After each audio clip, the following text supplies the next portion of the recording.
The worst disaster in British sporting history happened at the start of the FA Cup semi-final between Liverpool and Nottingham Forest. 축구계에 다신 있어서런데 참사가 나오게 됩니다. 바로 힐스버러 참사였죠. 그리고 이 비극 속에서 제라드의 사촌 폴도 희생되었습니다.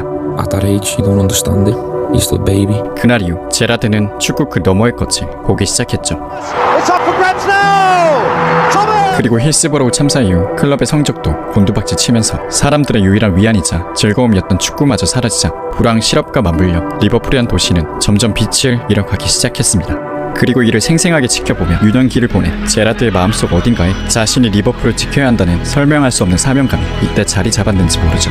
어쨌든 확실한 건 훈련장 한 구석에서 서서히 피스턴 출신의 소년은 리버풀의 선수로 자라나고 있었습니다. 그리고 이 시기 절친한 친구이자 동료가 한 명 있었으니 바로 마이클 오웬. 둘은 매일같이 패스를 주고받으며 훈련장에서 경기장에서 함께 1군 무대를 꿈꾸었죠. 물론 데뷔부터 18살의 나이로 프리미어리그 국정왕을 차지하며 새로운 스타로 떠오른 오웬에 비해 제라드는 조금 늦은 출발처럼 보였지만 그는 그저 훈련장을 지키며 자신만의 싸움을 이어갔습니다. Stephen always punished himself and he was always honest with himself. Didn't even make 그리고 곧 many of the fans asking exactly who he was. He's going to be given his opportunity for Liverpool. Promoted from the youth side.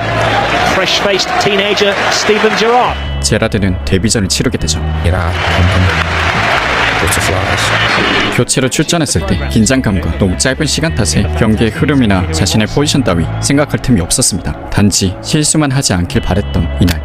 I only played 3-4 minutes of actual action, but 하지만 이 경기 이후 제라드의 인생은 뒤바뀌었다고 표현할 만큼 그날의 기억은 강렬했습니다. I remember my dad saying to me straight after the game, going home, "You've played for Liverpool's first team.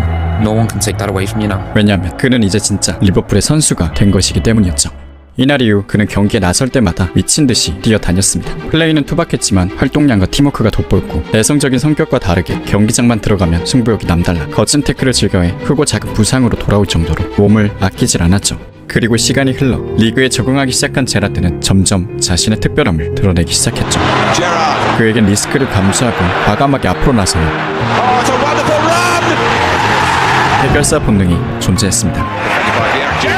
특히 팀이 어렵고 답답할 때 그 본능은 순간 나타났는데요. 그리고 골이 터지는 순간 나오는 함성과 박수는 그의 본능을 더욱 자극시켰습니다. 하지만 양면의 칼날처럼 그 본능이 과열되면 공격성으로 터져 나오기도 했는데요. 리스크는 언제나 자신에게 돌아왔지만 이는 단지 승부욕 때문만 아니었죠. 그 모든 위험을 감수하게 만든 건 분명 자신이 입고 있는 붉은 셔츠 때문. 같은 고향 물불을 가리지 않고 팀을 위해 몸을 아끼지 않는 유스 출신의 모습에 리버풀의 팬들은 제라드에게 특별한 감정을 가질 수밖에 없었죠. 구단 내부 평가에서도 이는 극명하게 드러났는데요. 오웬이 골을 책임지는 에이스라면 제라드는 팀의 미래를 이끌 차세대 리더로 인정받았죠. 그리고 곧 제라드가 리그 영플레이어상을 수상하고 잉글랜드의 라이징 스타로 떠오르자 긴 과도기를 종식하고 새로운 시대를 대표하는 아이콘으로 지목받으며 새로운 캡틴이 된 그 당시 제라드의 나이는 불과 23살이었습니다. 그런데 이 시기 축구계에 지각 변동이 일어났죠. Russian billionaire Roman Abramovich. Chelsea has never been able to rival the financial. 활용 점정으로 조세 무리뉴가 도착했죠. Look, football change. 그리고 이 당시 무리뉴가 가장 원했고 또 첼시와 가장 강력하게 연결되었던 선수는 아이러니하게도 바로 제라드. 허나 23살의 나이에 이제 리버풀의 주장완장을 찬 제라드에겐 한 가지의 꿈, 리버풀 재건이라는 그 꿈이 있었기에 첼시의 제안을 거절하게 되죠. 하지만 우승 경쟁은 결코 쉽지 않았죠. 10년이 넘은 과도기 사이 맨유와 아스날에게 패권이 넘어갔고 이젠 세상에서 가장 비싼 팀이 된 첼시라는 강력한 경쟁자가 급부상한 가운데 선수를 지켜내기에도 급급한 리버풀은 리그 우승 경쟁력을 점차 잃어가고 있었습니다. 점점 팀이 꼬여가는 이러한 상황에서 설상가상 팀의 핵심이자 자신의 절친 오웬이 리버풀을 떠나게 되죠. 오웬의 이적은 단순히 선수 한 명이 나간 것과는 차원이 달랐습니다. 팀의 핵심이 빠지면서 선수진의 사기는 박살났고 특히 제라드에게 그의 이적은 충격 그 자체였죠. I just assumed we were going all the way to the top together. It was always me and him. Shit, this is gonna affect me. 그렇게 오웬이 떠난 그의 리버풀은 리그에선 연이은 부진, 챔스에선 조별 탈락 위기에 처하며 최악의 국면으로 치닫게 됩니다. 심지어 팬들에게까지 최악의 팀이라는 의견이 나올 정도로